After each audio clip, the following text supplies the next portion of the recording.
अजीत पवार के निधन के बाद जिस तरीके से एनसीपी के अंदर और जिस तरीके से सुनेत्रा परिवार का इस्तेमाल किया गया, जिस तरीके से उनके विधायकों का इस्तेमाल किया गया, या फिर यूं कहें कि जिस काला सच को छुपाया गया, जिस फाइल को जो है पर्दे के पीछे डाला गया, या फिर उनको जलाकर खाक कर दिया गया, या फिर यूं कहें कि प्लेन क्रैश में बम से उड़ा दिया गया, जिस तरीके से चश्मदीद के बयान आ रहे हैं, जिस तरीके से सवाल उठ रहे हैं, चाहे वो संजय राउत हो या शरद पवार हो या फिर आदित्य ठाकरे या उद्धव ठाकरे या फिर महाराष्ट्र की सियासत में तमाम वो विपक्ष की आवाज़ जो जांच की ओर इशारा कर रहे हैं, प्लेन क्रैश में तमाम तरीके के शक पैदा कर रहे हैं, वो कहीं ना कहीं महाराष्ट्र की राजनीति में परेशानी इसलिए पैदा कर रहे हैं क्योंकि हर कोई सवाल ये पूछ रहा है कि इतनी जल्दी निधन हुआ और उसके इतनी ही जल्दी में आखिर क्यों उन्हें डिप्टी सीएम बना दिया गया, उन्हें क्यों कुर्सी सौंप दिया गया। क्या कोई ऐसी सच्चाई छुपाना चाहती है जो एनसीपी के पास है, उनके विधायकों के पास है, उनके परिवार के पास है?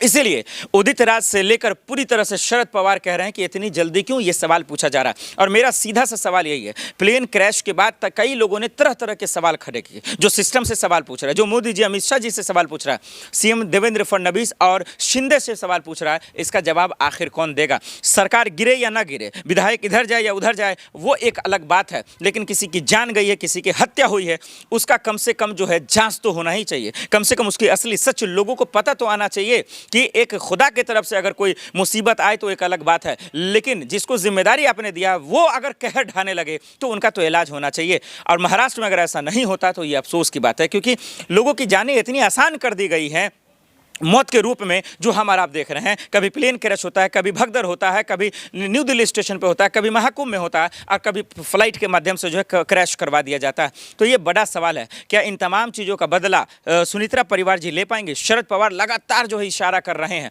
वो शामिल ना होकर शपथ ग्रहण में। तो अब देखना पड़ेगा कि महाराष्ट्र की सियासत में क्या होता है, और अजीत पवार जी के निधन का जो असली सच है प्लेन क्रैश का, क्या वो हम सबके सामने आ पाएगा?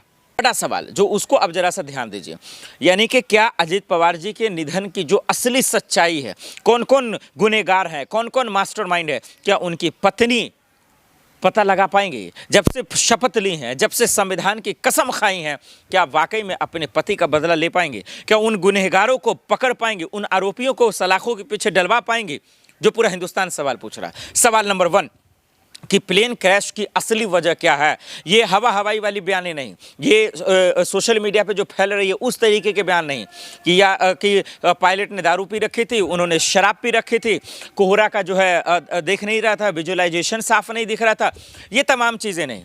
असली वजह ये सिस्टमेटिक सवाल ये है कि प्लेन क्रैश होने से पहले जो तमाम प्रतिक्रियाएँ होती हैं तकनीकी रूप से, वो वजह तलाशी जाए और उनके पायलट हों या कोई भी हो, उड्डयन मंत्री को बैठा के पूछा जाए कि लगातार back to back plane crash हो रहे हैं, इसका जिम्मेदार कौन है? आखिर जो सबसे पूरे हिंदुस्तान में सबसे सेफ माना जाता है सफ़र करने का, वहाँ भी लोग महफूज नहीं हैं। और हमारे आपकी बात तो छोड़ दीजिए, बात उनकी जो बड़े बड़े ओहदे पे हैं, जो संवैधानिक पद पर हैं, वो सेफ नहीं है, जिनको जनता चुनती है कि हमको महफूज रखे।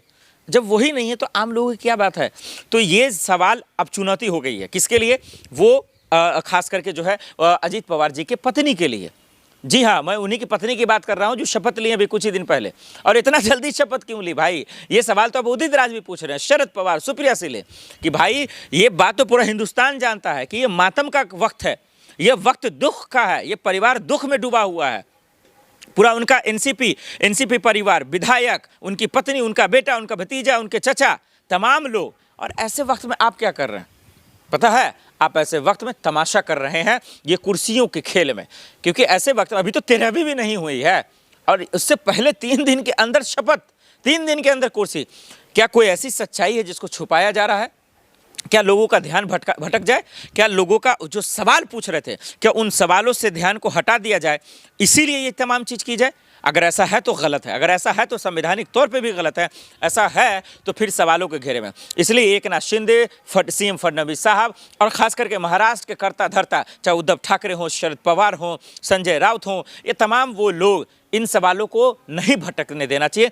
सरकार से सवाल पूछे, सरकार किसी की भी हो, कोई भी पद पर बैठा हो, कोई भी मुख्यमंत्री के पद पर बैठा हो, ये दूसरी जिम्मेदारी है कि आखिर इतना जल्दबाजी क्यों की गई। और ये बात तो सुनेत्रा पवार ही बताएंगे जो उनकी पत्नी है, जो कुर्सी पे बैठी हैं, जो पद संभाली हैं। जो जिम्मेदारियां उनके पद पे आई है, और अगर वो इंसाफ नहीं ले पाती हैं अपने पति का, वो नहीं जो है इंसाफ दिला पाती हैं, तो फिर आम लोगों का तो सोचना ही दूर की बात हो जाएगा, आम लोगों का समझना ही दूर की बात हो जाएगा, उनकी चर्चाएं करना ही दूर की बात हो जाएगी।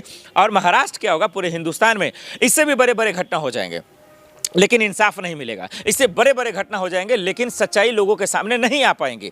चाहे वो रेल भगदड़ हो, चाहे रेलवे स्टेशन न्यू दिल्ली की बात कर रहा हूँ, महाकुंभ की बात कर रहा हूँ, या फिर उनकी ही बात क्यों नहीं कर रहा हूँ जैसे पहले प्लेन क्रैश हुए, चाहे वो अहमदाबाद की बात हो या विपिन जी की बात हो। तो ये तमाम सवाल चिंताजनक है, सोचने के लायक है कि आखिर डिप्टी सीएम हो या फिर बड़े बड़े पद पर बैठे हुए लोग जो फाइल्स रखते हैं, जो सबूत रखते हैं, जो सरकार के खिलाफ कच्चा चिट्ठा होता है, उनका जब सच बोलने वाले होते हैं तो उससे पहले उनका निपटारा कर दिया जाता है, ऐसा जैसा कि आरोप लग रहा है। तो ये भयावह है। और वहीं प्लेन क्रैश को लेकर जब खबरें आती हैं, जब सीसीटीवी फुटेज आते हैं, जब मेडिकल रिपोर्ट आते हैं, पोस्टमार्टम रिपोर्ट आते हैं, जब शव मिलता है, जब ब्लैक बॉक्स मिलता है या नहीं मिलता है तो भी चिंता है, मिलता है तो भी चिंता है, और उसके बावजूद जब कार्रवाई नहीं होती है तो ये चिंता का विषय है ही। ये तो भय में डालता है।